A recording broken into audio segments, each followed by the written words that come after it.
ಸಂಪುಟ ವಿಸ್ತರಣೆಗೆ ಸಂಬಂಧಪಟ್ಟ ಹಾಗೆ ಒಂದು ಬ್ರೇಕಿಂಗ್ ಸುದ್ದಿ ಇದೆ. ಹಾಗಾದ್ರೆ ಏನು ಅನ್ನೋದನ್ನ ನೋಡೋಣ. ಬಿಎಸ್ವೈ ಸಂಪುಟ ವಿಸ್ತರಣೆಗೆ ಗ್ರೀನ್ ಸಿಗ್ನಲ್ ಅನ್ನ ಈಗ ನೀಡಿದೆ high command. MTB Nagaraj, R Shankar Katti ಹೆಸರಿಗೆ ಗ್ರೀನ್ ಸಿಗ್ನಲ್ ಅನ್ನ ನೀಡಿದೆ. ಆರ್ ಶಂಕರ್ ಅವರು ಇವತ್ತು ಕೂಡ ನ್ಯೂಸ್ 18 ಜೊತೆ ಮಾತನಾಡ್ತಾ ಇರುವಾಗ ಹೇಳಿದ್ರು, ನನಗೆ ಖಂಡಿತ ನಂಬಿಕೆ ಇದೆ ಅಂತ ಹೇಳಿ. ಜೊತೆಗೆ ಎಂಟಿಬಿ ನಾಗರಾಜ್ ಅವರಿಗೂ ಕೂಡ ಮಣೆ ಸಿಕ್ಕಿದೆ. ಉಮೇಶ್ ಕತ್ತಿ ಬಹಳ ದಿನಗಳಿಂದಲೂ ಕೂಡ ಹಿರಿಯ ನಾಯಕರಾಗಿ ನನಗೆ ಸ್ಥಾನ ಸಿಗಲೇಬೇಕು ಅಂತ ಹೇಳ್ತಾ ಇದ್ರು. ಈ ಮೂವರ ಹೆಸರಿಗೆ ಗ್ರೀನ್ ಸಿಗ್ನಲ್ ಸಿಕ್ಕಿದೆ. ಉಳಿದ ಹೆಸರುಗಳು ಮಾತ್ರ ಫೈನಲ್ ಆಗಬೇಕಾಗಿದೆ. ಭಾನುವಾರ ಸಚಿವ ಸಂಪುಟ ವಿಸ್ತರಣೆ ಆಗಲಿದ್ದು 2+3 ಸೂತ್ರದಡಿ ಸಂಪುಟ ವಿಸ್ತರಣೆ ಆಗಲಿದೆ. ಇಬ್ಬರು ವಲಸಿಗರು, ಮೂವರು ಮೂಲ ಬಿಜೆಪಿಯವರಿಗೆ ಅವಕಾಶವನ್ನ ನೀಡಲಿದ್ದು ಹೈಕಮಾಂಡ್ 5 ಶಾಸಕರ ಲಿಸ್ಟ್ ಅನ್ನ ಹೈಕಮಾಂಡ್ಗೆ ಕೊಟ್ಟಿದ್ದಾರೆ. ಬಿಎಸ್ ಯಡಿಯೂರಪ್ಪ ಅವರು ಪ್ರಧಾನಿ ಮೋದಿ ಜೊತೆ ಚರ್ಚಿಸಿ ನಿರ್ಧಾರವನ್ನ ಮಾಡಲಿದ್ದಾರಂತೆ. ಬಿಜೆಪಿ ರಾಷ್ಟ್ರೀಯ ಅಧ್ಯಕ್ಷರಾಗಿರುವ ಜೆಪಿ ನಡ್ಡಾ ನಾಳೆಯೇ ಸಿಎಂಗೆ ಮಾಹಿತಿಯನ್ನ ನೀಡಲಿದ್ದಾರೆ. ನಡ್ಡಾ ಒಟ್ಟಾರೆ ಯಾವಾಗ ಸಂಪುಟ ವಿಸ್ತರಣೆ ಆಗತ್ತೆ, ಅದರಲ್ಲೂ ಕೂಡ ಸೆಷನ್ಗಿಂತ ಮುಂಚೆನೇ ಆಗತ್ತಾ, ಹೀಗೆ ಸಾಕಷ್ಟು ಕುತೂಹಲ ಇತ್ತು. ಆದ್ರೆ ಈಗ ಯಾರ್ಯಾರಾಗ್ತಾರೆ, ಯಾವ ರೀತಿಯ ಲೆಕ್ಕಾಚಾರ ಅನ್ನೋದರ ಜೊತೆಗೇನೆ ನಾಳೆಯೇ ಮಾಹಿತಿಯನ್ನ ನೀಡಲಿದ್ದಾರಂತೆ ಜೆಪಿ ನಡ್ಡಾ ಅವರು. ಹೈಕಮಾಂಡ್ಗೆ 5 ಶಾಸಕರ ಲಿಸ್ಟ್ ಅನ್ನ ಕೊಟ್ಟಿದ್ದಾರೆ ಬಿಎಸ್ ಯಡಿಯೂರಪ್ಪ ಅವರು. ಪ್ರಧಾನಿ ನರೇಂದ್ರ ಮೋದಿ ಅವರ ಜೊತೆ ಚರ್ಚಿಸಿ ನಿರ್ಧಾರ ಮಾಡಲಿದ್ದಾರೆ ಜೆಪಿ ನಡ್ಡಾ. ಹಾಗೆಯೇ ನಾಳೆಯೇ ಮಾಹಿತಿಯನ್ನ ನೀಡಲಿದ್ದಾರಂತೆ. ಕ್ಯಾಬಿನೆಟ್ ಎಕ್ಸ್ಪೆನ್ಷನ್ ಬಗ್ಗೆ ವಿವರವಾಗಿ ನಮ್ಮ ರಾಷ್ಟ್ರೀಯ ಅಧ್ಯಕ್ಷ ಜೊತೆ ಮಾತನಾಡಿದ್ದೇನೆ. ಅವರು ಪ್ರಧಾನಿಯವ್ರ ಜೊತೆ ಉಳಿದ ಜೊತೆ ಎಲ್ಲ ಚರ್ಚೆ ಮಾಡಿಬಿಟ್ಟು ನಿಮಗೆ ತಿಳಿಸ್ತೀನಿ ಅಂತ ಹೇಳಿದ್ದಾರೆ. ಪ್ರೈಮ್ ಮಿನಿಸ್ಟರ್ಗೂ ತಿಳಿಸಿದ್ದೇನೆ. ಸೊ ಅವರು ಮಾತಾಡ್ಬಿಟ್ಟು ನಿಮ್ಗೆ ವಾಪಸ್ ತಿಳಿಸ್ತೀನಿ ಅಂತ ಅಧಿವೇಶನ ಮುಂಚೆನೇ ಮಾಡಬೇಕು ಅಂತ ನನ್ನ ಅಪೇಕ್ಷೆ ಇದೆ. ಇವ್ರು ಏನು ಮಾಡ್ತಾರೆ ತಿಳಿಸ್ತಾರೆ, ಅದ್ರ ಮೇಲೆ ನಾನು ಇವೆಲ್ಲದರ ಬಗ್ಗೆ ಡೀಟೇಲ್ಸ್ ಕೊಡೋದಕ್ಕೆ ನಮ್ಮ ರಿಪೋರ್ಟರ್ ಧರಣೇಶ್ ಈಗ ಫೋನ್ ಸಂಪರ್ಕದಲ್ಲಿದ್ದಾರೆ. ಧರಣೇಶ್, ಸಂಪುಟ ವಿಸ್ತರಣೆಗೆ ಗ್ರೀನ್ ಸಿಗ್ನಲ್ ಕೊಟ್ಟಿದೆ. ಬಿಎಸ್ ಯಡಿಯೂರಪ್ಪ ಅವರು ಕೊಟ್ಟ ಹೆಸರೇ ಫೈನಲ್ ಆಗಿದೆಯಾ? ಯಾವಾಗ ಸಂಪುಟ ವಿಸ್ತರಣೆ ಆಗತ್ತೆ? ಈಗ ಆಕ್ಚುಲಿ ಮುಖ್ಯಮಂತ್ರಿ ಯಡಿಯೂರಪ್ಪ ಇವತ್ತು ಬಿಜೆಪಿ ರಾಷ್ಟ್ರೀಯ ಅಧ್ಯಕ್ಷ ಜೆಪಿ ನಡ್ಡಾ ಅವ್ರನ್ನ ಭೇಟಿ ಮಾಡಿ ಸಂಪುಟ ಪುನರಚನೆಗೆ ಮನವಿಯನ್ನ ಮಾಡ್ಕೊಂಡಿದ್ರು. ಆದ್ರೆ ಹೈಕಮಾಂಡ್ ಸಂಪುಟ ವಿಸ್ತರಣೆಗೆ ಗ್ರೀನ್ ಸಿಗ್ನಲ್ ನೀಡಿದೆ ಅನ್ನುವಂತ ಖಚಿತ ಮಾಹಿತಿಗಳು ನ್ಯೂಸ್ 18ಗೆ ಲಭ್ಯ ಆಗ್ತಿದ್ದಾವೆ. ಆ ಮಾಹಿತಿಗಳ ಪ್ರಕಾರ 5 ಜನನ್ನ ವಿಸ್ತರಣೆ ಸಚಿವರನ್ನಾಗಿ ಮಾಡ್ಕೊಳ್ಳಿಕ್ಕೆ ಹೈಕಮಾಂಡ್ ಅಂದ್ರೆ ಜೆಪಿ ನಡ್ಡಾ ಗ್ರೀನ್ ಸಿಗ್ನಲ್ ಕೊಟ್ಟಿದ್ದಾರೆ ಅಂತ ಹೇಳಲಾಗ್ತದೆ. ಆ 5 ಪೈಕಿ ಎಲ್ಲರೂ ಅದೇ ಈಗಾಗಲೇ ಪ್ರಸ್ತಾಪಿತ ಹೆಸರುಗಳನ್ನೇ ಫೈನಲ್ ಮಾಡ್ಲಿಕ್ಕೆ ಹೇಳಿದ್ದಾರೆ ಅಂತ ಹೇಳಿ ಯಡಿಯೂರಪ್ಪ ಇಂಡೈರೆಕ್ಟ್ ಆಗಿ ಅಂತ ಒಂದು ಸುಳಿವನ್ನ ನೀಡಿದ್ದಾರೆ. ಅಂದ್ರೆ ಎಂಟಿಬಿ ನಾಗರಾಜ್, ಆರ್ ಶಂಕರ್ ಮತ್ತು ಉಮೇಶ್ ಕತ್ತಿ ಹೆಸರುಗಳು ಆಲ್ಮೋಸ್ಟ್ ಫೈನಲ್ ಆಗಿದ್ದಾವೆ.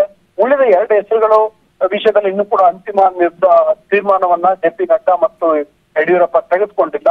ಅದರ ಬಗ್ಗೆ ಮತ್ತೊಂದು ಸುತ್ತಿನ ಮಾತುಕತೆಗಳು ಅಂದ್ರೆ ಅವರು ಬೇರೆ ಬೇರೆ ಮೂಲಗಳಿಂದ ಮಾತನಾಡಿ ಲೈಕ್ PL ಸಂತೋಷ್ ಅವ್ರ ಜೊತೆ ಮಾತನಾಡುವಂತಹ ಪ್ರಯತ್ನ ಮಾಡ್ತಾರೆ. ಜೊತೆಗೆ ಅಮಿತ್ ಶಾ ಜೊತೆಗೆ ಫೋನ್ ನಲ್ಲಿ ಸಂಪರ್ಕವನ್ನು ಮಾಡ್ತಾರೆ.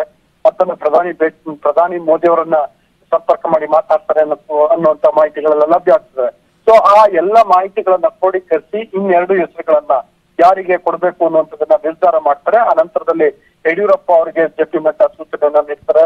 ಬಹುಶಃ ನಾಳೆ ಮಧ್ಯಾಹ್ನ, ನಾಳೆ ಸಂಜೆ ಈ ಸೂಚನೆ ಸುಳಿವು ಯಡಿಯೂರಪ್ಪನವರಿಗೆ ಸಿಗುತ್ತೆ. ಅದರಿಂದಾಗಿಯೇ ಭಾನುವಾರವೇ ನಾಳಿದ್ದೇನೆ ಸಂಪುಟದ ವಿಸ್ತರಣೆ ಆಗತ್ತೆ ಅಂತ ಹೇಳಿ ಹೇಳಲಾಗ್ತಿದೆ. ಇನ್ನೇನಿದ್ರು ಜೆಪಿ ನಡ್ಡಾ ಅವರಿಂದ ಉಳಿದ 2 ಹೆಸರುಗಳ ಬಗ್ಗೆ ಒಂದು ಗ್ರೀನ್ ಸಿಗ್ನಲ್ ಸಿಗ್ಬೇಕು. ಆ ಕಾರಣಕ್ಕೋಸ್ಕರ ಯಡಿಯೂರಪ್ಪ ಅವರು ಕಾಯ್ತಿದ್ದಾರೆ. ಸಿಕ್ಕ ತಕ್ಷಣ ಸಂಪುಟ ವಿಸ್ತರಣೆಗೆ ಸಮಯವನ್ನ ನಿಗದಿ ಮಾಡ್ತಾರೆ ಅಂತ ಹೇಳಲಾಗ್ತಿದೆ. ನವಿತಾ, ಥ್ಯಾಂಕ್ ಯು ಧರಣೇಶ್ ಬುಕ್ಕನಕೆರೆ ಡೀಟೇಲ್ಸ್ಗೆ. ಇದು ರಾಜಕೀಯ ಸುದ್ದಿ. ಆದ್ರೆ ಇನ್ನು ಡ್ರಗ್ಸ್ ವಿಚಾರಕ್ಕೆ ಬರೋದಾದ್ರೆ ದಿನ ಕಳೆದಂತೆ ಡ್ರಗ್ಸ್ ಘಾಟು ಮಾತ್ರ ಜಾಸ್ತಿ ಆಗ್ತಾನೆ ಇದೆ. ನಟಿಯರಿಂದ ನಟರತ್ತ ಈಗ ಸುಳಿತಾ ಇದೆ. ಹಿರಿತೆರೆಯಿಂದ ಕಿರುತೆರೆಗೆ ವ್ಯಾಪಿಸಿದೆ. ಇಷ್ಟು ದಿನ ನಟಿಯರ ವಿರುದ್ಧ ಆರೋಪ ಕೇಳಿ ಬಂದ್ರೆ ಈಗ ನಟರಿಗೆ ಡ್ರಗ್ಸ್ ಸಂಕಷ್ಟ ಎದುರಾಗಿದೆ. ಓರ್ವ ನಿರೂಪಕ, ಮತ್ತೊಬ್ಬ ನಟ, ಇನ್ನೊಬ್ಬ ಯುವ ರಾಜಕಾರಣಿಗೆ ಸಿಸಿಬಿಯಿಂದ ಬುಲಾವ್ ಹೋಗಿದೆ. ಬಹುಶಃ ನಾಳೆ ಒಂದು 10 ಗಂಟೆಗೆ ಅಲ್ಲಿ ಹೋದ್ಮೇಲೆ ಗೊತ್ತಾಗುತ್ತೆ ಏನೋ ಅವರು ಎಂಕ್ವೈರಿಗೆ ಕರೆದಿದ್ದಾರೆ ಅಂತ. ನನ್ನ ನೀನೇ ಕರೆದಿದ್ದೀರಾ, ತಿಳ್ಕೊಂಡು ಅದಕ್ಕೆ ಏನ್ ಬೇಕೋ ಸ್ಪಷ್ಟವಾದಂತ ಮಾಹಿತಿ ಕೂಡ ನೀಡ್ತೀನಿ. ಡ್ರಗ್ಸ್ ಜಾಲದಲ್ಲಿದ್ದಾರ ಮಾತಿನ ಮಲ್ಲ. ಖ್ಯಾತ ನಿರೂಪಕ ಅಕುಲ್ಗೆ ಸಿಸಿಬಿ ಬುಲಾವ್. ನಶೆ ನಟಿಯರು ಜೈಲ್ ಸೇರುತ್ತಿದ್ದಂತೆ ಸ್ಟಾರ್ ದಂಪತಿ ಡ್ರಗ್ಸ್ ಕೇಸ್ನಲ್ಲಿ ತಳಕ್ ಹಾಕೊಂಡ್ರು. ಅದಾಗಿ 2 ದಿನಕ್ಕೆ ಡ್ರಗ್ಸ್ ಘಾಟು ಮತ್ತಷ್ಟು ವ್ಯಾಪಕವಾಗಿದೆ. ಡ್ರಗ್ಸ್ಗೆ ಸಂಬಂಧ ಕಿರುತೆರೆಯ ಖ್ಯಾತ ನಿರೂಪಕ ಅಕುಲ್ ಬಾಲಾಜಿಗೆ ಸಿಸಿಬಿ ನೋಟಿಸ್ ಜಾರಿ ಮಾಡಿದೆ. ರಿಯಾಲಿಟಿ ಶೋಗಳ ಮೂಲಕ ಕನ್ನಡ ಸಿನಿ ಇಂಡಸ್ಟ್ರಿಯಲ್ಲಿ ಮಾತಿನ ಮಲ್ಲ ಎಂದೇ ಗುರುತಿಸಿಕೊಂಡಿರುವ ಅಕುಲ್ ಬಾಲಾಜಿ ಇದೀಗ ಡ್ರಗ್ಸ್ ತನಿಖೆಯಲ್ಲಿ ಅಕುಲ್ ಬಾಲಾಜಿ ಹೆಸರು ಕೇಳಿಬಂದಿದೆ. ಹೀಗಾಗಿ ನಾಳೆ ಬೆಳಗ್ಗೆ 10 ಗಂಟೆಗೆ ವಿಚಾರಣೆಗೆ ಬರುವಂತೆ ಬುಲಾವ್ ಕೊಟ್ಟಿದೆ. ವಿಚಾರಣೆಗೆ ಹಾಜರಾಗ್ತೀನಿ ಎಂದಿದ್ದಾರೆ ಅಕುಲ್. ವಾಟ್ಸಪ್ ಅಲ್ಲಿ ಕಳಿಸಿದ್ರು, ಏನಪ್ಪಾ ಇದೆ ನನಗೇನಾ ಇದು ಅಂತ ನೋಡಿದೆ. ಆಮೇಲೆ ಹೆಸರು ಅಕುಲ್ ಬಾಲಾಜಿ ಅಂತ ಇದೆ. ಖಂಡಿತ ಸರ್ ಅವ್ರು ಕಾಲ್ ಮಾಡಿದೆ. ಏನ್ ಸರ್ ಅಂದ್ರೆ, ಇಲ್ಲ ಸರ್ ನಾಳೆ ಬರಕ್ಕಾಗತ್ತಾ ಅಂದ್ರು. ಸರ್ ಡೆಫಿನೆಟ್ಲಿ ಬರ್ತೀನಿ, ಬಟ್ ಹೈದರಾಬಾದ್ ಅಲ್ಲಿ ಇದೀನಿ ಅಂತ. ಸೊ ಒಂದು ಫ್ಲೈಟ್ ತಗೊಂಡ್ ಬರಕ್ಕಾಗತ್ತೆ, ಫ್ಲೈಟ್ ಕಮ್ ಅಲ್ಲಿ ಅಂತ ಹೇಳಿದ್ರು. ಸರ್ ಖಂಡಿತ ಬರ್ತೀನಿ. ಆರೋಪಿಗಳು ಬಾಯ್ ಬಿಡ್ತಿದ್ದಾರೆ ಹೊಸ ಹೆಸರು. ಒಬ್ಬೊಬ್ಬರಿಗೆ ಬಲೆ ಹಾಕ್ತಿದೆ ಕ್ರೈಮ್ ಬ್ರಾಂಚ್. ಯುವ ನಾಯಕ ಯುವ ನಟನಿಗೂ ಕಂಟಕ. ಅಕುಲ್ ಒಬ್ರೇ ಅಲ್ಲ, ಇನ್ನಿಬ್ಬರು ನಾಳೆ ಬೆಳಗ್ಗೆ ಸಿಸಿಬಿಗೆ ಹಾಜರಾಗಬೇಕು. ಅದರಲ್ಲಿ ಒಬ್ರು ನಟ ಸಂತೋಷ್. ಕೆಲವು ಸಿನಿಮಾಗಳಲ್ಲಿ ಬಣ್ಣ ಹಚ್ಚಿರೋ ನಟ ಸಂತೋಷ್ಗೂ ಸಿಸಿಬಿ ನೋಟಿಸ್ ಕೊಟ್ಟಿದೆ. ಅಲ್ಲದೆ ಸಿಸಿಬಿ ಕೊಟ್ಟಿರೋ ಇನ್ನೊಂದು ನೋಟಿಸ್ ರಾಜ್ಯದ ರಾಜಕಾರಣಿಗಳ ಮಕ್ಕಳಿಗೂ ನಡುಕ ತಂದಿದೆ. ಅದು ಮಾಜಿ ಶಾಸಕ ಆರ್.ವಿ. ದೇವರಾಜ್ ಪುತ್ರ ಆರ್.ವಿ. ಯುವರಾಜ್. ಮಾಜಿ ಕಾರ್ಪೊರೇಟರ್ ಆರ್.ವಿ. ಯುವರಾಜ್ಗೆ ಸಿಸಿಬಿ ನೋಟಿಸ್ ಕೊಟ್ಟಿದ್ದು ನಾಳೆಗೆ ವಿಚಾರಣೆಗೆ ಬರುವಂತೆ ಸೂಚನೆ ಕೊಟ್ಟಿದೆ. ಅಲ್ಲಿಗೆ ಚಿತ್ರರಂಗದ ಜೊತೆ ರಾಜಕೀಯ ರಂಗಕ್ಕೂ ನಶೆಯೇರಿದೆ. ನಮ್ಮ ಸಿಸಿಬಿ ವತಿಯಿಂದ ನನಗೆ ನೋಟಿಸ್ ಬಂತು. ಪುನೀತ್ ಕುಮಾರ್ ಅವರು ಇನ್ಸ್ಪೆಕ್ಟರ್ ಅವರು ಕಾಲ್ ಕೂಡ ಮಾಡಿ ಹೇಳಿದ್ದಾರೆ, ನಾಳೆ 11 ಗಂಟೆ ಸುಮಾರು ನೀವು ಬರಬೇಕಾಗತ್ತೆ, ಎಂಕ್ವೈರಿ ಇದೆ. ನಾಳೆ ಹೋಗ್ತೀನಿ, ಹೋಗ್ಬಿಟ್ಟು ಏನು ಸರ್ ಏನು ವಿಚಾರ, ನನ್ನನ್ನೇನೇ ಕರೆದಿದ್ದೀರಾ ತಿಳ್ಕೊಂಡು ಅದಕ್ಕೆ ಏನು ಬೇಕೋ ಸ್ಪಷ್ಟವಾದಂಥ ಮಾಹಿತಿ ಕೂಡ ನೀಡ್ತೀನಿ. ಸಂಪೂರ್ಣ ಸಹಕಾರ 100 ಅಲ್ಲ 200% ಸಂಪೂರ್ಣ ಸಹಕಾರ ನಾನು ಸಿಸಿಬಿ ಅವರಿಗೆ ನೀಡಲಿಕ್ಕೆ ತಯಾರಿದ್ದೇನೆ. ಸದ್ಯ ಡ್ರಗ್ಸ್ ಕೇಸ್ನಲ್ಲಿ ಅರೆಸ್ಟ್ ಆಗಿರೋ ಆರೋಪಿಗಳು ಬಾಯ್ಬಿಟ್ಟ ಮಾಹಿತಿಯಂತೆ ಈ ಮೂವರನ್ನ ಸಿಸಿಬಿ ವಿಚಾರಣೆಗೆ ಕರೆದಿದೆ. ವಿಚಾರಣೆ ಬಳಿಕ ಈ ಮೂವರ ಹಣೆಬರಹ ನಿರ್ಧಾರ ಆಗುತ್ತೆ. ಹೀಗಾಗಿ ಮೂವರಲ್ಲೂ ಆತಂಕ ಮನೆ ಮಾಡಿದೆ. ಅದರಲ್ಲೂ ಮಾಜಿ ಕಾರ್ಪೊರೇಟರ್ ಯುವರಾಜ್ ಪೋಷಕರು ಆತಂಕದಲ್ಲೇ ತಮ್ಮ ಮಗನನ್ನ ಸಮರ್ಥನೆ ಮಾಡಿಕೊಂಡಿದ್ದಾರೆ. ಮಗ ತಪ್ಪು ಮಾಡಿಲ್ಲ ಅಂದಿದ್ದಾರೆ. ಮಗ ಅಂತಲ್ಲ, 101% ಅವ್ರು ಡ್ರಗ್ ಅಲ್ಲ. ಯಾಕಂದ್ರೆ ನಾವು ಆ ರೀತಿ ಬೆಳೆಸಿಲ್ಲ. ಆಮೇಲೆ ನೀವು ಎಂಟೈರ್ ವಾರ್ಡ್ ಅವ್ರು ಕೇಳ್ಕೊಳ್ಳಿ, ಅವನು ಸಿಗರೇಟೇ ಸಿಗಲ್ಲ, ಡ್ರಗ್ಸ್ ತೊಗೊಳೋದಿಲ್ಲ, ಡ್ರಿಂಕ್ಸು ಮಾಡೋದ, ಸಿಗರೇಟೇ ಸಿಗಲ್ಲ. ಇದು ಕನ್ಫರ್ಮ್. ನನಗೆ ಗೊತ್ತಿರಂಗೆ ನನ್ನ ಮಗನ ವಿಷಯ ನನಗೆ ಗೊತ್ತು. ಅವನಿಗೇನೋ ಮದುವೆ ಮಾಡಬೇಕು, ಅದು ಮಾಡಬೇಕು, ಕಾರ್ಯಕ್ರಮಗಳು ಕೆಲವೆಲ್ಲ ಇಟ್ಕೊಂಡಿದ್ವಿ. ಅದಕ್ಕೆ ಕೆಟ್ಟ ಸುತ್ತರಕ್ಕೆ ಏನಾದರೂ ಮಾಡಿದರೆ ಮಾಡಿರ್ಬೋದು. ಅಂದ್ರೆ ವಿದೇಶಗಳಿಗೆ ಏನಾದ್ರು ಹೋಗ್ತಾ ಇದ್ರ ಅಂತ ತಮ್ಮ ಮಗ? ಇಲ್ಲ, ಅವರು ಟೆನ್ನಿಸ್ಗೆ ಅಂತ ಹೋಗೋರು. ಅವ್ರು ಓದ್ಕೊಂಡು MBA ಮುಗಿಸ್ಬೇಕಾದ್ರೆ ಅವರು ಜಸ್ಟ್ 2 years ಬ್ಯಾಕ್ ಲಂಡನ್ ಅಲ್ಲಿ ಮುಗಿಸ್ಕೊಂಡು ಬಂದ್ರು. ನಾನು ಹೋಗಿದ್ದೆ ಕಾನ್ವೊಕೇಶನ್ಗೆ. ಸಿಸಿಬಿಯ ಡ್ರಗ್ಸ್ ಕೇಸ್ನಲ್ಲಿ ವಿಚಾರಣೆಗೆ ಹಾಜರಾಗ್ತಾ ಇರೋ ಮೊದಲ ರಾಜಕಾರಣಿ ಆರ್.ವಿ. ಯುವರಾಜ್. ಕಾಂಗ್ರೆಸ್ ಯುವ ನಾಯಕನಿಗೆ ನೋಟಿಸ್ ಕೊಟ್ಟಿರೋದ್ರ ಬಗ್ಗೆ ಪ್ರತಿಕ್ರಿಯಿಸಿರೋ ಕೆಪಿಸಿಸಿ ಅಧ್ಯಕ್ಷ ಡಿಕೆಶಿ, ಏನೋ ಒಂದ್ ಮಾಹಿತಿ ಇರುತ್ತೆ, ಅದಕ್ಕೆ ಕೊಟ್ಟಿರ್ತಾರೆ ಅಂದ್ರು. ಅಲ್ಲದೆ ಒತ್ತಡಕ್ಕೆ ಮಣಿದು ಫಿಕ್ಸ್ ಮಾಡಬಾರ್ದು ಅಂತ ಹೇಳಿದ್ದಾರೆ. ಪೊಲೀಸ್ ಮಾಡ್ತಾ ಇದ್ದಾರೆ, ಹೇಳಲಿ ಬೇಕಾರೆ. ಪೊಲೀಸ್ ಈ ದಿಕ್ಕಿನಲ್ಲಿ ನೀವು ಹೋಗ್ಬೇಕು, ಈ ದಿಕ್ಕಲ್ಲಿ ಸರಿ ಇಲ್ಲ, ಏನಿದೆಯೋ ಏನೋ ಏನಾದ್ರು ಗೋಪ್ಯವಾಗಿರೋ ವಿಚಾರ ಹೇಳಲಿ. ಅದು ಬಿಟ್ಬಿಟ್ಟು ಸುಮ್ಮನೆ ಕನ್ಫ್ಯೂಷನ್ ಕ್ರಿಯೇಟ್ ಮಾಡಿ 15-20 ದಿನ ಆಯ್ತು, 2-3 ಮಕ್ಕಳು ತೋರಿಸ್ಕೊಂಡು ಬೇರೆ ಏನು ಇಶ್ಯೂನೇ ಇಲ್ಲ. ನಿರೂಪಕ, ನಟ ಹಾಗೂ ರಾಜಕಾರಣಿ ಈ ಮೂವರು ನಾಳೆ ಸಿಸಿಬಿ ವಿಚಾರಣೆಗೆ ಹಾಜರಾಗಲಿದ್ದಾರೆ. ಬಳಿಕ ಇನ್ನೆಷ್ಟು ಜನರ ಬಂಡವಾಳ ಹೊರಬರುತ್ತೋ ಗೊತ್ತಿಲ್ಲ. Crime bureau, news 18 Kannada. Sandalwood drug deal ಪ್ರಕರಣದಲ್ಲಿ ದಿನಕ್ಕೊಂದು ಸ್ಫೋಟಕ ಮಾಹಿತಿ ಹೊರಬರ್ತಾ ಇದೆ. ಆ ಖ್ಯಾತ ನಟಿ ನನ್ನಿಂದ ಡ್ರಗ್ ಖರೀದಿ ಮಾಡಿದ್ರು ಅಂತ ಬಂಧಿತ ಆರೋಪಿಯೊಬ್ಬ ಬಾಯ್ ಬಿಟ್ಟಿದ್ದಾನೆ. ಹಾಗಾದ್ರೆ ಆ ನಟಿ ಯಾರು? ಆಕೆ ಖರೀದಿ ಮಾಡಿದ ಡ್ರಗ್ಸ್ ಎಷ್ಟು? ಯಾರಿಂದ ಖರೀದಿ ಮಾಡಿದ್ರು? ಎಲ್ಲಿದೆ ನೋಡಿ ಡೀಟೇಲ್ಸ್.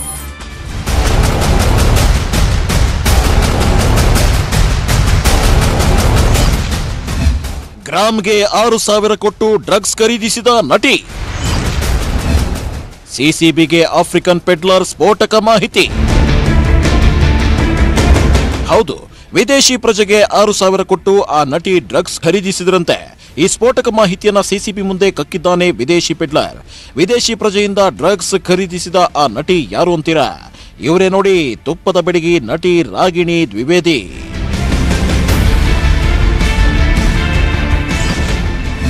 ಕೊಕೇನ್ ಖರೀದಿ ಮಾಡಿದ್ರಂತೆ ರಾಗಿಣಿ. ಲೂಮ್ ಪೇಪರ್ನಿಂದ ಕೊಕೇನ್ ಖರೀದಿ. ನಟಿ ರಾಗಿಣಿ 6,000 ಕೊಟ್ಟು ಆರೋಪಿ ಲೂಮ್ ಪೇಪರ್ನಿಂದ ಕೊಕೇನ್ ಖರೀದಿಸಿದ್ದಾರಂತೆ.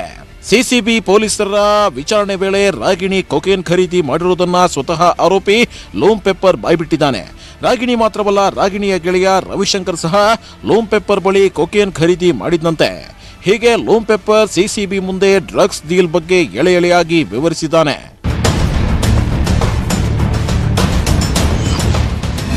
ಕಳೆದ 1 ವರ್ಷದಿಂದ ನಟಿ ರಾಗಿಣಿ ನನ್ನಿಂದ ಹಲವು ಬಾರಿ ಕೊಕೇನ್ ಖರೀದಿ ಮಾಡ್ತಿದ್ರು ಅಂತ ಲೂಮ್ ಪೆಪ್ಪರ್ ಬಾಯ್ಬಿಟ್ಟಿದ್ದಾನಂತೆ. ಅಲ್ಲದೆ ರಾಗಿಣಿ ಸ್ನೇಹಿತ ರವಿಶಂಕರ್ಗೂ ಕೊಕೇನ್ ಕೊಡ್ತಿದ್ದೆ ಅಂತ ಬಾಯ್ಬಿಟ್ಟಿದ್ದಾನೆ. ರಾಗಿಣಿ ಮತ್ತು ರವಿಶಂಕರ್ ಗ್ರಾಮ್ ಕೊಕೇನ್ಗೆ 6,000 ರೂಪಾಯಿ ಕೊಡ್ತಿದ್ರು. ನನ್ನಿಂದ ಖರೀದಿಸಿದ ಕೊಕೇನ್ನ ರಾಗಿಣಿ ಹಾಗೂ ರವಿಶಂಕರ್ ಬಳಕೆ ಮಾಡ್ತಿದ್ರು, ಹಾಗೆ ಬೇರೆಯವರಿಗೆ ಮಾರಾಟ ಮಾಡ್ತಿದ್ರು ಅಂತ ಸ್ಫೋಟಕ ಹೇಳಿಕೆ ನೀಡಿದ್ದಾನಂತೆ. ಗೌಪ್ಯವಾಗಿ ಗಾಂಜಾ ಬಚ್ಚಿಟ್ಟಿದ್ದಾನಂತೆ ಪೆಪ್ಪರ್. ರಾಜಧಾನಿಗೆ ಕಂಟಕವಾದ ಸೆನೆಗಲ್ ಪ್ರಜೆ. ಲೂಮ್ ಪೆಪ್ಪರ್ ಸಾಮಾನ್ಯದವನಲ್ಲ. ಈತ ಗಾಂಜಾ ಹಾಗೂ ಕೊಕೇನ್ ಅನ್ನ ನಗರದ ಹಲವೆಡೆ ಗೌಪ್ಯ ಸ್ಥಳಗಳಲ್ಲಿ ಬಚ್ಚಿಟ್ಟಿದ್ದಾನಂತೆ. ಪೊಲೀಸರಿಗೆ ಆ ಸ್ಥಳ ಹಾಗೂ ಡ್ರಗ್ಸ್ ಅನ್ನ ತೋರಿಸೋದಾಗಿಯೂ ಹೇಳಿಕೆ ಕೊಟ್ಟಿದ್ದಾನಂತೆ.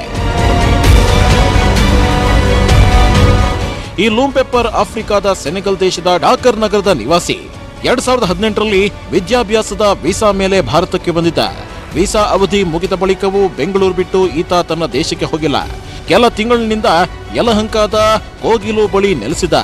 ಈತನ ಜೊತೆ ಸೆನೆಗಲ್ ದೇಶದ ಸ್ನೇಹಿತರು ಕೂಡ ಡ್ರಗ್ ಪೆಡ್ಲಿಂಗ್ ಮಾಡ್ತಿದ್ರಂತೆ. ಹೀಗೆ ಎಲ್ಲಾ ರಹಸ್ಯವನ್ನ ಸಿಸಿಬಿ ಮುಂದೆ ಕಕ್ಕಿದ್ದಾನಂತೆ. ಈತನ ಹೇಳಿಕೆ ಮುಂದಿಟ್ಟು ಸಿಸಿಬಿ ತನಿಖೆಯನ್ನ ಮತ್ತಷ್ಟು ತೀವ್ರಗೊಳಿಸಿದೆ.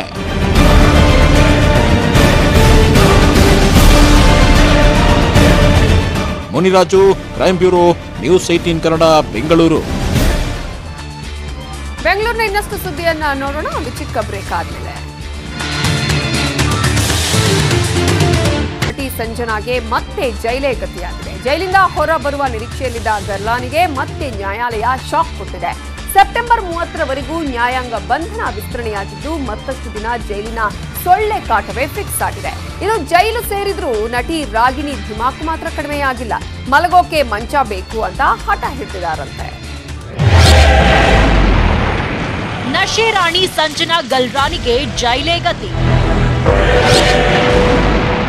ಸೆಪ್ಟೆಂಬರ್ 30ರವರೆಗೂ ನ್ಯಾಯಾಂಗ ಬಂಧನ. ಎಸ್, ಸ್ಯಾಂಡಲ್ವುಡ್ ಡ್ರಗ್ಸ್ ಕೇಸ್ನಲ್ಲಿ ಜೈಲು ಸೇರಿರೋ ಸಂಜನಾಗೆ ಜೈಲೇ ಗತಿಯಾಗಿದೆ. ನಟಿ ಸಂಜನಾಗೆ ನ್ಯಾಯಾಂಗ ಬಂಧನದ ಅವಧಿ ಮುಗಿದ ಹಿನ್ನೆಲೆಯಲ್ಲಿ ವಿಡಿಯೋ ಕಾನ್ಫರೆನ್ಸ್ ಮೂಲಕ ಎನ್ಡಿಪಿಎಸ್ ವಿಶೇಷ ಕೋರ್ಟ್ಗೆ ಹಾಜರುಪಡಿಸಲಾಗಿತ್ತು. ಈ ವೇಳೆ ಅರ್ಜಿ ವಿಚಾರಣೆ ನಡೆಸಿದ ನ್ಯಾಯಾಧೀಶರು ಸೆಪ್ಟೆಂಬರ್ 30ರವರೆಗೂ ನ್ಯಾಯಾಂಗ ಬಂಧನ ವಿಸ್ತರಿಸಿ ಆದೇಶ ನೀಡಿದ್ರು. ಈ ವೇಳೆ ನ್ಯಾಯಾಧೀಶರ ಮುಂದೆ ಸಂಜನಾ ಕಣ್ಣೀರ್ ಹಾಕಿದ್ರು.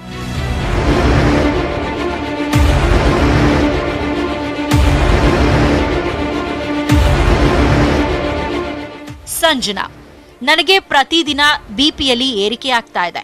ನನ್ನ ಕಂಪನಿಯಲ್ಲಿ 180 ಜನ ಉದ್ಯೋಗಿಗಳಿದ್ದಾರೆ. ನಾನು ಜೈಲಿನಲ್ಲಿದ್ರೆ ಅವರೆಲ್ಲ ಬೀದಿಗೆ ಬರ್ತಾರೆ. ದಯವಿಟ್ಟು ಬೇಗ ಬಿಡುಗಡೆ ಮಾಡಿ. ಮೇಡಮ್, ನಿಮ್ಮ ಪರ ವಕೀಲರು ಅರ್ಜಿ ಸಲ್ಲಿಸಿದ್ದಾರೆ. ನಿಮ್ಮ ಹೇಳಿಕೆಗಳನ್ನ ದಾಖಲಿಸಿ ಅರ್ಜಿ ಸಲ್ಲಿಸಿದ್ದಾರೆ. ನಾಳೆಗೆ ಆಕ್ಷೇಪಣೆ ಹೋಗಿದೆ. ಜಾಮೀನು ಅರ್ಜಿ ತೀರ್ಮಾನ ಮಾಡುತ್ತೇನೆ. ಇಂದು ಅಥವಾ ನಾಳೆ ಜಾಮೀನು ಅರ್ಜಿ ತೀರ್ಮಾನ ಆಗತ್ತಾ? ಅದನ್ನು ಹೇಳಲು ಸಾಧ್ಯವಿಲ್ಲ. ಇಂದೇ ಜಾಮೀನು ನೀಡುವಂತೆ ಮನವಿ. ನೀವು ನಿರ್ಧಾರ ಮಾಡಲು ಸಾಧ್ಯವಿಲ್ಲ. ಜೈಲಿನಲ್ಲಿ ಇದ್ದೀರಾ ಅಲ್ವಾ, ಊಟ ಮಾಡಿ ಆರಾಮಾಗಿ ಇರಿ. ಕೊನೆಗೆ ನ್ಯಾಯಾಧೀಶರು ಸೆಪ್ಟೆಂಬರ್ 30ರವರೆಗೂ ನ್ಯಾಯಾಂಗ ಬಂಧನ ವಿಸ್ತರಿಸಿ ಆದೇಶ ನೀಡಿದ್ರು. ಜೈಲಿನಲ್ಲಿ ನಶೆ ರಾಣಿಯರ ಹೈ ಡ್ರಾಮಾ. ಮಲಗಲು ಮಂಚ ಬೇಕೆಂದು ರಾಗಿಣಿ ಹಠ. ಜೈಲಿನಲ್ಲಿ ಜೊತೆಯಾಗಿರೋ ನಟಿ ರಾಗಿಣಿ ಸಂಜನಾ ಹೈ ಡ್ರಾಮಾ ಮಾಡಿದ್ದಾರೆ. ಮಲಗೋಕೆ ಮಂಚ ಬೇಕು ಅಂತ ತುಪ್ಪದ ಹುಡುಗಿ ಹಠ ಹಿಡಿದಿದ್ಲಂತೆ. ಮೊದಲ ದಿನ ಜೈಲೂಟ ಸೇವಿಸದ ರಾಗಿಣಿ ಅನಿವಾರ್ಯವಾಗಿ ಅದೇ ಊಟಕ್ಕೆ ಹೊಂದ್ಕೊಳ್ತಾ ಇದ್ದಾರೆ. ಅತ್ತ ಸಂಜನಾ ಪ್ರತಿದಿನ ಡೈಲಿ ನಾನ್ ವೆಜ್ ಊಟಕ್ಕೆ ಹಠ ಹಿಡಿದಿದ್ದಾರಂತೆ. ಸಂಜನಾಗೆ ಅಸ್ತಮಾ, ಬೆನ್ನೋವು ಕಾಣಿಸಿಕೊಂಡಿದ್ರಿಂದ ಜೈಲು ವೈದ್ಯರು ಚಿಕಿತ್ಸೆ ನೀಡಿದ್ದಾರೆ.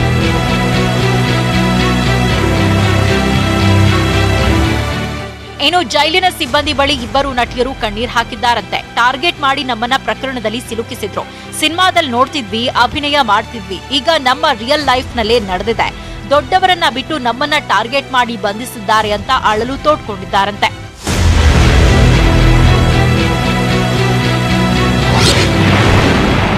ವೈಭವ್ ಜೈನ್ ವಿರುದ್ಧ ಪತ್ನಿಯಿಂದಲೇ ದೂರು. ಇನ್ನು ಡ್ರಗ್ಸ್ ಕೇಸ್ನಲ್ಲಿ ಆರೋಪಿಯಾಗಿರೋ ವೈಭವ್ ಜೈನ್ ವಿರುದ್ಧ ಆತನ ಪತ್ನಿ ಕಳೆದ ಆಗಸ್ಟ್ನಲ್ಲಿಯೇ ದೂರು ನೀಡಿದ್ರು. ಡ್ರಗ್ಸ್ ಸೇವಿಸಿ ಮನೆಯಲ್ಲಿ ಗಲಾಟೆ, ಹಲ್ಲೆ ಮಾಡಿದ್ದ ಅಂತ ದೂರನ್ನ ನೀಡಿದ್ರು. ಆಗಸ್ಟ್ನಲ್ಲಿಯೇ ಈ ವೈಭವ್ ಜೈನ್ನ ಬಂಧಿಸಲಾಗಿತ್ತು. ಒಟ್ಟಾರೆ ಡ್ರಗ್ಸ್ ಕೇಸ್ನಲ್ಲಿ ಬಗೆದಷ್ಟು ಸತ್ಯ ಬಯಲಾಗ್ತಾ ಇದೆ. ನಶೆ ಸುಳಿಯಲ್ಲಿ ಸಿಲುಕಿರೋ ಇಬ್ಬರೂ ನಟಿಯರು ಜೈಲಿಂದ ಹೊರಬರಲು ಹರಸಾಹಸ ಪಡ್ತಿದ್ದಾರೆ. Bureau report, news 18 Kannada. ಇದು ಒಂದು ನಶೆ ಕಥೆಯಾದ್ರೆ ಈಗ ನಾವು ಹೇಳ್ತಾ ಇರೋದು ಮತ್ತೊಂದು ನಶೆಯ ಸ್ಟೋರಿ. ಒಬ್ಬ ಉದ್ಯಮಿ ಮತ್ತೊಬ್ಬ ಅಂದಿನ ಹೊಟ್ಟೆ ತುಂಬಿಸಿಕೊಳ್ಳೋದಕ್ಕೆ ಕಷ್ಟಪಡೋ ನೌಕರ. ಇಬ್ರು ಕೆಲಸ ಮುಗಿಸಿ ಮನೆಗೆ ಹೊರಟಿದ್ರು. ಉದ್ಯಮಿ ಮದ್ಯದ ನಶೆಯಲ್ಲಿದ್ದ, ರ್ಯಾಶ್ ಡ್ರೈವ್ ಮಾಡಿ ಆಕ್ಸಿಡೆಂಟ್ ಮಾಡಿದಾನೆ. ಬಲಿಯಾಗಿದ್ದು ಅಮಾಯಕ ಯುವಕ. ಈ ಸ್ಟೋರಿ ನೋಡೋ ಮುನ್ನ ಈ ಸಿಸಿಟಿವಿ ದೃಶ್ಯಾವಳಿಗಳನ್ನ ಒಮ್ಮೆ ನೋಡ್ಬಿಡಿ. ಮೈ ಜುಮ್ ಅನಿಸೋ ದೃಶ್ಯ ಇದು. ಒಂದು ಜೀವವನ್ನ ಬಲಿ ಪಡೆದಿದೆ.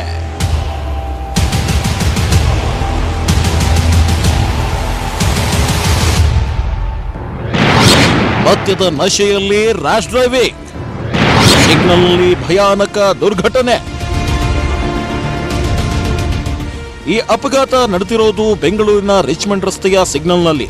ಕಳೆದ ರಾತ್ರಿ ಕಿಯಾ ಕಾರು ವೇಗವಾಗಿ ಬಂದು ಸಿಗ್ನಲ್ನಲ್ಲಿ ನಿಂತಿದ್ದ 3-4 ವಾಹನಗಳಿಗೆ ಹಿಂಬದಿಯಿಂದ ಡಿಕ್ಕಿ ಹೊಡಿತು.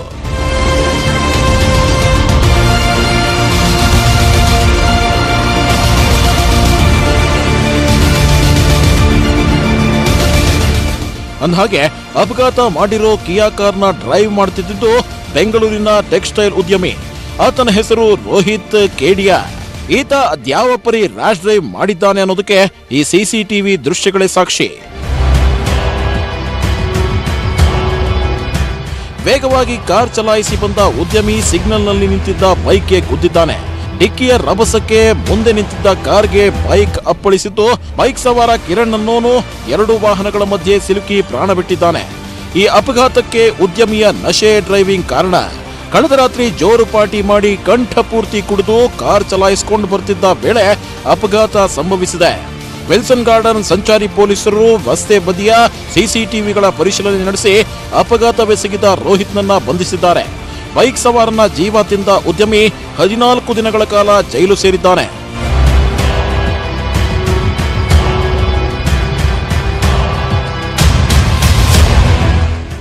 ಮೃತ ಬೈಕ್ ಸವಾರ ಕಿರಣ್ ಕನಕಮ್ಮನಪಾಳ್ಯ ನಿವಾಸಿ. ಇನ್ಶೂರೆನ್ಸ್ ಕಂಪನಿಯಲ್ಲಿ ಸಹಾಯಕನಾಗಿ ಕೆಲಸ ಮಾಡ್ತಾ ಜೀವನ ಸಾಗಿಸ್ತಿದ್ರು. ಆದರೆ ಉದ್ಯಮಿಯ ನಶೆ ಡ್ರೈವಿಂಗ್ ಅಮಾಯಕ ಯುವಕನ ಬಲಿ ಪಡೆದಿದೆ. ಮನೆಯವರ ಜೀವನಾಧಾರವನ್ನೇ ಕಸಿದುಕೊಂಡಿದೆ. Muniraju, crime bureau, news 18 Kannada, Bengaluru. ಬೆಂಗಳೂರಿನಲ್ಲಿ ನಡೆದ ಇನ್ನುಳಿದ ಪ್ರಮುಖ ಸುದ್ದಿಯನ್ನ ನೋಡೋಣ after short break.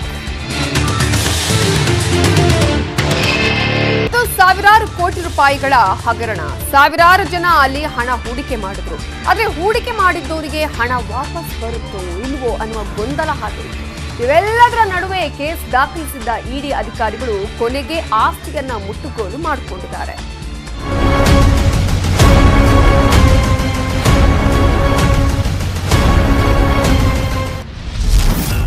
Guru Raghavendra bank ವಂಚನೆ ಪ್ರಕರಣ. ಇಡಿಯಿಂದ 45.32 ಕೋಟಿ ಆಸ್ತಿ ಮುಟ್ಟುಗೋಲು. ಬೆಂಗಳೂರಿನ ಬಸವನಗುಡಿಯಲ್ಲಿರೋ ಗುರು ರಾಘವೇಂದ್ರ ಕೋಆಪರೇಟಿವ್ ಬ್ಯಾಂಕ್ನ ಕರ್ಮಕಾಂಡ ಎಲ್ಲರಿಗೂ ಗೊತ್ತಿರೋದೆ. ಬ್ಯಾಂಕ್ ಅಕ್ರಮದ ತನಿಖೆ ಮಾಡುತ್ತಿರೋ ಜಾರಿ ನಿರ್ದೇಶನಾಲಯ ಈ ಬ್ಯಾಂಕ್ ಹೆಸರಿನಲ್ಲಿರೋ ಆಸ್ತಿ, ನಿರ್ದೇಶಕರು ಹಾಗೂ ಮಾಜಿ ಅಧ್ಯಕ್ಷರ ಹೆಸರಿನಲ್ಲಿನ ಆಸ್ತಿಗಳನ್ನೆಲ್ಲ ಸೇರಿ ಒಟ್ಟು 45.32 ಕೋಟಿ ರೂಪಾಯಿ ಮೌಲ್ಯದ ಆಸ್ತಿಯನ್ನ ಮುಟ್ಟುಗೋಲು ಹಾಕಿಕೊಂಡಿದೆ.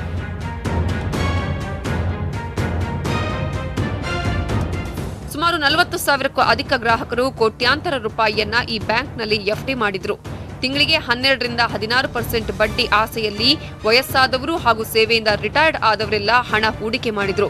ಆದರೆ 2016ರಲ್ಲಿ ರಾಮಕೃಷ್ಣ ಎಂಬಾತ ಬ್ಯಾಂಕ್ ಅಧ್ಯಕ್ಷನಾಗಿದ್ದಾಗ ಗೋಲ್ಮಾಲ್ ಮಾಡಿದ್ದ. ಗುರು ರಾಘವೇಂದ್ರ ಕೋಆಪರೇಟಿವ್ ಬ್ಯಾಂಕ್ನಿಂದ ಗುರು ಸಾರ್ವಭೌಮ ಕೋಆಪರೇಟಿವ್ ಬ್ಯಾಂಕ್ಗೆ 100 ಕೋಟಿ ಹಣ ವರ್ಗಾವಣೆ ಮಾಡಲಾಗಿತ್ತು. ನಂತರ ಆ ಹಣ ವಾಪಸ್ ಬಂದಿರಲಿಲ್ಲ. ಹೀಗಾಗಿ ಗ್ರಾಹಕರ ಠೇವಣಿ ಹಣ ಹಿಂತಿರುಗಿಸೋಕೆ ಆಗಿರಲಿಲ್ಲ. ಈ ಸಂಬಂಧ ಬಾಣಸವಾಡಿಯಲ್ಲಿ ಠಾಣೆಯಲ್ಲಿ ಕೇಸ್ ದಾಖಲಾಗಿತ್ತು. ಆರೋಪಿಗಳಿಂದ 1,500 ಕೋಟಿ ಹಣ ಸಂಗ್ರಹ. ಇಡಿ ತನಿಖೆಯಲ್ಲಿ ಬಯಲಾಯಿತು ಬ್ಯಾಂಕ್ ಅಕ್ರಮ. ಬಾಣಸವಾಡಿಯಲ್ಲಿ ಯಾವಾಗ ಕೇಸ್ ದಾಖಲಾಯಿತೋ ಆಗಲೇ ಇಡಿ ಅಧಿಕಾರಿಗಳು ಸಹ ಎಂಟ್ರಿ ಆಗಿದ್ರು. ಅಕ್ರಮ ಹಣ ವರ್ಗಾವಣೆ ಮಾಡಿದ್ರಿಂದ ತನಿಖೆ ಕೈಗೆತ್ತಿಕೊಂಡ ಇಡಿ ನಿರ್ದೇಶಕರು ಅಧ್ಯಕ್ಷರನ್ನ ವಿಚಾರಣೆ ಮಾಡಿದ್ರು. ವಿಚಾರಣೆ ವೇಳೆ ಹೆಚ್ಚುವರಿ ಬಡ್ಡಿ ಆಸೆಗೆ ಗ್ರಾಹಕರ ಹಣವನ್ನ ಅಕ್ರಮವಾಗಿ ಬೇರೊಂದು ಬ್ಯಾಂಕ್ಗೆ ವರ್ಗಾವಣೆ ಮಾಡಿರುವುದು ಬೆಳಕಿಗೆ ಬಂದಿತ್ತು. ಆರೋಪಿಗಳು ಸುಮಾರು 1,500 ಕೋಟಿ ರೂಪಾಯಿ ಹಣ ಸಂಗ್ರಹ ಮಾಡಿದ್ದು ಬಯಲಾಗಿತ್ತು. ಇಡಿ ತನಿಖೆ ಮಾಡುವಾಗಲೇ ಕೋಆಪರೇಟಿವ್ ಬ್ಯಾಂಕ್ನ ಮಾಜಿ ಸಿಇಒ ಎಂವಿ ಮಯ್ಯ ಆತ್ಮಹತ್ಯೆ ಸಹ ಮಾಡಿಕೊಂಡ್ರು. ಸದ್ಯ ಇಡಿ ಅಧಿಕಾರಿಗಳು ಮಯ್ಯ, ರಾಮಕೃಷ್ಣ ಸೇರಿದಂತೆ ನಿರ್ದೇಶಕರುಗಳು ಹಲವರ ಹೆಸರಿನಲ್ಲಿ ಆಸ್ತಿಗಳನ್ನು ಮುಟ್ಟುಗೋಲು ಹಾಕಿಕೊಂಡಿದ್ದಾರೆ. ಇದರಿಂದ ಹಣ ಹೋಯ್ತಲ್ಲ ಅಂತ ಟೆನ್ಷನ್ ಆಗಿದ್ದ ಠೇವಣಿದಾರರಿಗೆ ಹಣ ಬರುತ್ತೆ ಅನ್ನೋ ಭರವಸೆ ಮೂಡಿದೆ. Manjunath N, crime bureau, news 18 Kannada. ಇದು ಇವತ್ತಿನ ನಮ್ಮ ಬೆಂಗಳೂರು. ನೋಡ್ತಾ ಇರಿ ನ್ಯೂಸ್ 18 ಕನ್ನಡ. ಜಾಲ ನಮ್ಮದು, ಬಲ ನಿಮ್ಮದು.